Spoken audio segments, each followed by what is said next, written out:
Psaume chapitre 5, verset 12. Car tu bénis le juste, Éternel, tu l'entoures de ta grâce comme d'un bouclier. Psaume chapitre 5, verset 12. Car tu bénis le juste, Éternel, tu l'entoures de ta grâce comme d'un bouclier. Psaume chapitre 5, verset 12. Car tu bénis le juste et Éternel, tu l'entoures de ta grâce comme d'un bouclier. Psaume chapitre 5, verset 12. Bonjour bien-aimés, que Dieu vous bénisse. C'est l'heure de la prière et de la repentance. C'est notre travail quotidien. Prions ensemble. Seigneur, en cette fin de journée, nous venons te remercier pour ton amour et ta fidélité qui nous ont accompagnés. Père Céleste, merci pour cette journée que nous avons vécue sous ta grâce. Merci pour chaque bénédiction, chaque épreuve surmontée et chaque leçon apprise. Alors que nous nous apprêtons à nous reposer, nous te remettons nos pensées, nos inquiétudes et nos projets. Remplis-nous de ton esprit et accorde-nous un sommeil paisible sous ta protection. Nous nous appuyons sur ta promesse, car tu bénis le juste. Éternel, tu l'entoures de ta grâce comme un bouclier, comme un bouclier. Psaume chapitre 5, verset 12. Bien-aimé, si tu n'as pas encore reçu le Seigneur Jésus-Christ dans ta vie comme ton sauveur personnel, sache que nous sommes là pour toi. Ces moments sont normalement consacrés principalement, vous sont principalement consacrés, sont consacrés à tous ceux qui n'ont pas encore reçu le Seigneur Jésus-Christ dans leur vie. Bien-aimé, si tu veux donc recevoir le Seigneur Jésus-Christ dans ta vie comme ton sauveur personnel et ton Seigneur, je te prie de répéter cette prière après moi. Seigneur Jésus-Christ, Seigneur Jésus-Christ, je te donne ma vie. Seigneur Jésus-Christ, je t'invite dans ma vie. Seigneur Jésus-Christ, sois le maître de ma vie.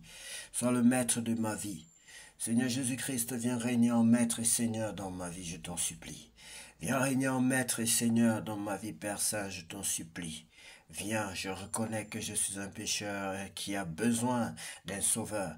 Je reconnais que je suis un pécheur qui a besoin du salut, un pécheur qui a besoin d'être pardonné, un pécheur qui a besoin d'être lavé par le sang de l'agneau. Lave-moi par ton sang, Seigneur, extirpe le péché en moi et fais de moi une nouvelle créature. Je t'en supplie, Père Saint, au nom de Jésus-Christ. Amen. Si tu as fait cette prière de tout ton cœur, bien-aimé, sache que désormais tu es appelé enfant de Dieu. Nous allons sans plus tarder lire la parole de Dieu dans le livre de Jacques, chapitre 2. Faire des différences entre les gens, c'est désobéir à la loi. Mes frères et mes sœurs, vous croyez en Jésus-Christ, notre Seigneur plein de gloire.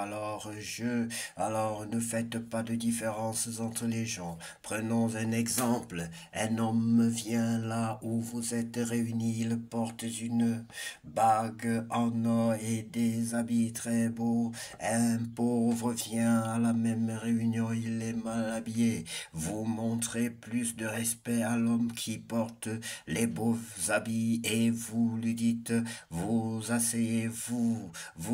asseyez-vous ici à cette bonne place. Au pauvre vous dites, toi reste debout, ou bien assieds-toi là, par terre, à mes pieds. Quand vous agissez ainsi, est-ce que vous ne faites pas des différences entre vous? Est-ce que vous ne jugez pas avec un cœur mauvais? Écoutez, mes frères et mes sœurs très aimés, est-ce que Dieu ne choisit pas justement ceux qui sont pauvres aux yeux du monde? Il veut les rendre riches en leur donnant la foi. Il veut qu'ils reçoivent le royaume promis à ceux qui ont de l'amour pour lui. Mais vous méprisez les pauvres, pourtant qui vous écrasent, qui vous traînent devant les tribunaux.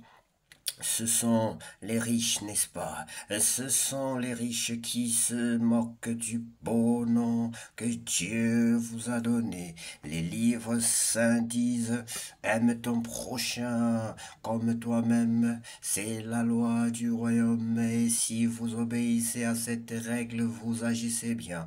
Mais si vous faites des différences entre les gens, vous péchez. La loi de Moïse vous condamne parce que vous désobéissez. Oui, celui qui suit toute la loi, mais qui désobéit à un seul commandement est coupable envers toute la loi. En effet, Dieu a dit, ne commets pas d'adultère, mais il a dit aussi, ne tue personne. Donc, par exemple, tu ne commets pas d'adultère, mais tu assassines quelqu'un. En faisant cela, tu désobéis à la loi. Parlez, vivez comme des gens qui vont être jugés par une loi qui rend libre.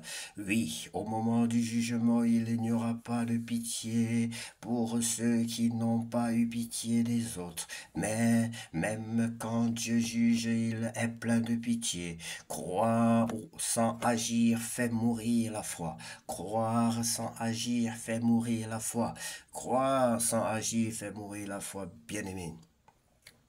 Mes frères et mes sœurs, quelqu'un dira peut-être, je crois en Dieu, mais s'il n'agit pas pour le montrer, cela sert à quoi? Est-ce que cette foi peut le sauver? Par exemple, un frère ou une sœur n'ont pas de vêtements, ils n'ont pas mangé tous les jours. Parmi vous, quelqu'un leur dit, allez en paix, allez vous habiller, bon appétit, mais ces paroles servent à quoi?